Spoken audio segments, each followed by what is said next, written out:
Extra Journaal, vers van de pers.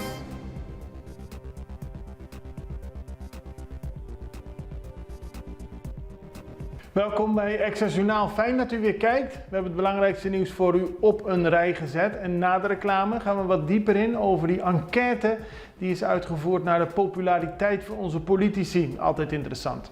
Maar laten we beginnen met het belangrijkste nieuws. Het is de opening van de Extra vandaag. Volgens de PNP spreekt minister Silvania de waarheid niet.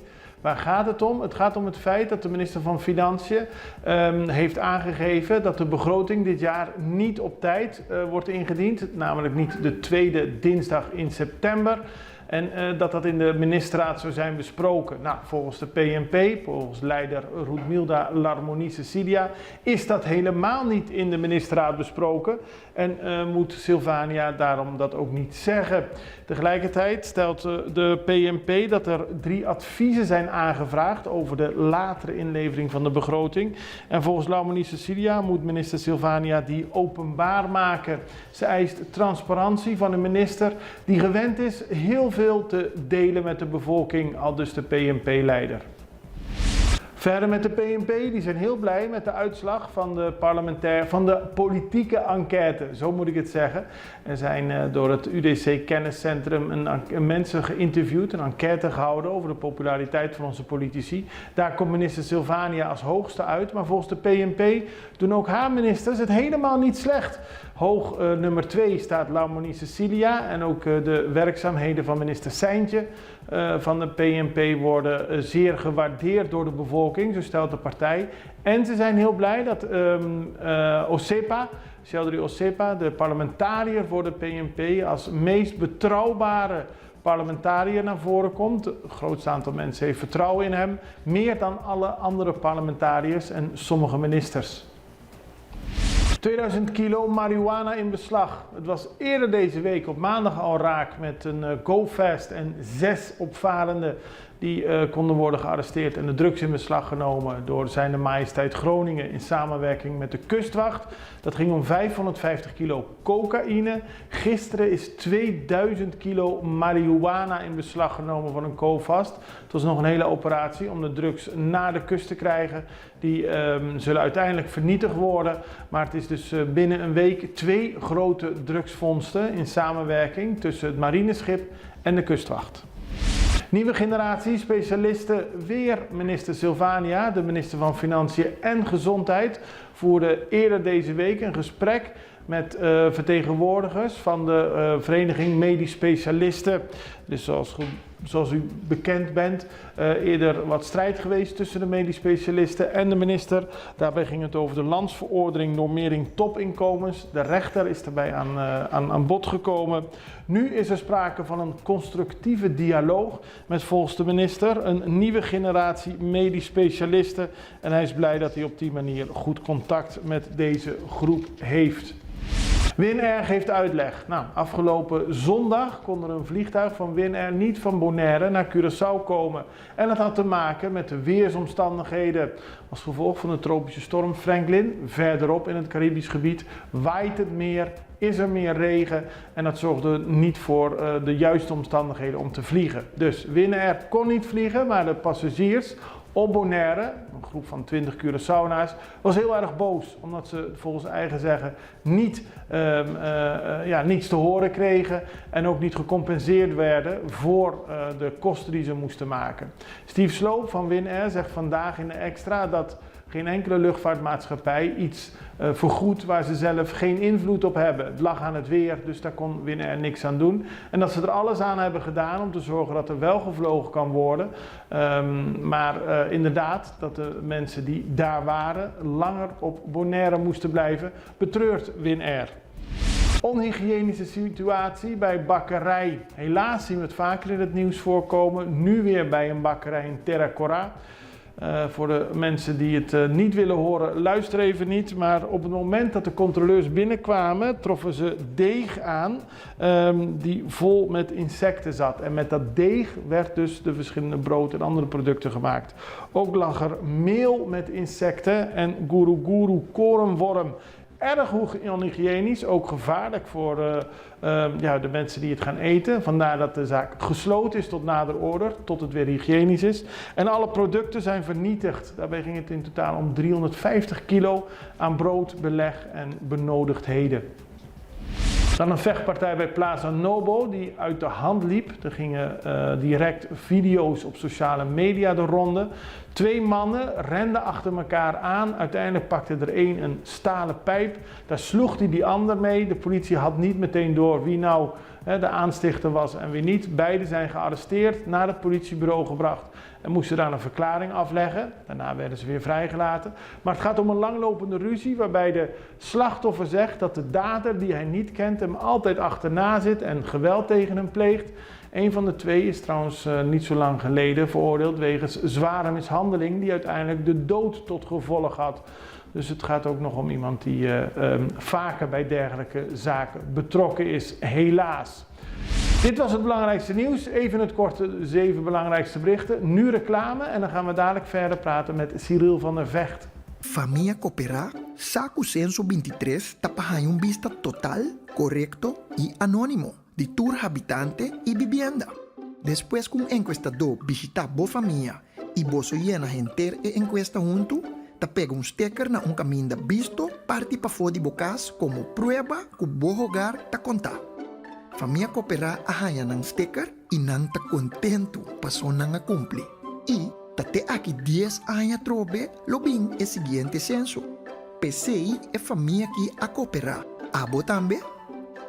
A la vez, família Coopera ta contento de por ayuda informar abo. Danke de antemano de parte de CBS y Censo 23. Panosa con nosta.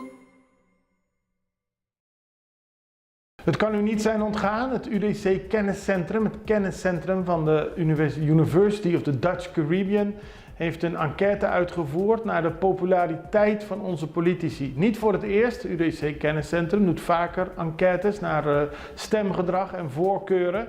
Maar deze kreeg veel aandacht, de extra's geven begin deze week al over, omdat minister Silvania heel hoog eindigde, opvallend hoog.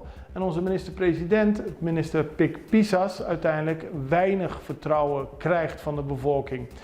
We gaan dit even behandelen en we belden daarvoor met Cyril van der Vecht van het kenniscentrum en vroegen hem in de eerste plaats waarom ze deze enquête hebben uitgevoerd. Wij hebben deze enquête gedaan omdat we eigenlijk al 30 jaar de politiek op de voet volgen qua stemmenverdeling, et cetera. We doen ook altijd met de verkiezingen, opiniepeilingen. We zijn van mening dat het belangrijk is om het volk goed te informeren over wat er gaande is. En, nu zijn we 2 jaar verder na de verkiezingen. Over 2 jaar zijn er weer verkiezingen. Dat is een leuk moment om eens een keer te meten hoe de Curaçaose bevolking over politici denkt op dit moment. En ook over de staatkundige veranderingen die toen een beetje aankwamen, Congo, et cetera. We hebben dat ook een keer in 20 al getest met hetzelfde soort vragen over staatkundige structuren. We waren gewoon benieuwd om te kijken of er veel verandering zat in wat mensen vinden. En zat er veel verandering in? Nou, met name over staatkundige structuur hadden we natuurlijk dat hebben we tijdens COVID getest en we zijn er gaan kijken van, goh, wat komt daar nou uit? Toen was er heel erg een angst van, het gaat niet goed met Curaçao na 2010. We hadden beter in de Antillen kunnen blijven zitten en Nederland moet zich meer met ons bemoeien. We kunnen onze problemen niet goed zelf oplossen en je ziet dat die getallen allemaal aan het veranderen zijn ten gunste van Curaçao. Dus men is nu wat happier met Curaçao, zelfstandig land. Er is minder hang terug naar Antillen. Je vindt ook weer dat Nederland de bemoeienis dat groter aan het worden is. Dus je ziet wel dat doordat de economie op Curaçao aangetrokken is, er nu ook wel weer meer positiviteit is. Een van de opvallende resultaten van de enquête is dat meer dan 60% van de bevolking openstaat voor een referendum over de staatkundige structuur. Ze zouden zo'n referendum welkom heten. Ja, dat vind ik de meest opvallende uitspraak. In september 20 vond ik het best wel logisch dat mensen een referendum houden, maar nu had ik eigenlijk het idee van, ze zijn happy, het gaat beter met Curaçao, dus waarom zou je nou een referendum plaatsvinden? Dus Ik heb eigenlijk geen verklaring voor waarom dat nu nog steeds een grote wens is. Maar misschien omdat het ook niet helemaal duidelijk is wat de staatkundige structuur nou moet gaan worden. Met die COHO, de onderlinge regeling. Misschien dat er wel meer behoefte is aan duidelijkheid van waar gaan we nu eigenlijk naartoe. En dan over de resultaten van de populariteit van de politici. Te beginnen met de nummer 1 in de lijst, Javier Silvania. Javier Silvania is verreweg de populairste politicus. Of lees ik het dan verkeerd? Nee, dat heb je inderdaad goed gelezen. En ook met afstand de meest populaire politicus. Als je dat op 41% van de mensen heeft veel of heel veel vertrouwen in. En als je dat naar de tweede kijkt, dus L'Harmonie Cecilia, dan zit op 33% en het loopt naar beneden af. Ja. Ik heb dat vaker gedaan, dit soort vertrouwensvragen stellen. En dan kom je toch wel vaak rond de 30% als maximum. En nu zit hij in de 40%, dus dat is echt extreem hoog. Ook als je nog eens kijkt dat hij niet de premier is. Want meestal in dit soort onderzoeken zie je ook dat de premier van de grootste partij de meeste vertrouwen heeft. En dat is in dit geval dus niet zo. En dat maar 23% vertrouwen in de minister-president hebt, is dat heel laag? Ja, dat is in principe zie je bij dit soort zeg maar opiniepeilingen altijd dat de premier vaak van de grootste partij ook het meest vertrouwen krijgt. Dat is nou helemaal zo. En in dit geval is het dus heel erg apart dat hij nog niet de helft ongeveer scoort van Silvania. Zelfs Van Heijdorn, ook een minister uit zijn partij, scoort hoger. Dus ja, dat is wel apart, ja. En wat mij ook nog opviel is dat de parlementariërs en ook de leiders van de PAR en van de MAN, Kirigori en McWilliam, best laag scoren hè, qua vertrouwen. Ja, absoluut. Dat was ook een opvallende conclusie dat de oppositie eigenlijk niet of weinig in beeld is op dit moment in Curaçao. Bijvoorbeeld iemand als Osepa, die zelfs binnen de coalitie zit, die eigenlijk toch een beetje af en toe een kritische noot over zijn eigen kabinet heeft, die scoort wel hoog. Dat is eigenlijk de enige parlementariër tussen de ministers. Dus op zich vond ik dat ook wel apart, dat blijkbaar iemand die dan toch opkomt voor bepaalde meningen, wel wat hoger gewaardeerd wordt. En daarmee zijn we aan het einde gekomen van deze aflevering van Extra Journaal. We hebben u weer op de hoogte proberen te brengen en we zullen dat morgen weer doen. Bekijkt u dit via Facebook en kunt u ons volgen, druk dan op die knop. Bekijkt u ons via YouTube en kunt u zich abonneren op Extra Journaal, dan verzoek ik u ook op die knop te drukken. Wij zijn er morgen weer, ik hoop u ook. Het allerbeste, tot ziens, dag.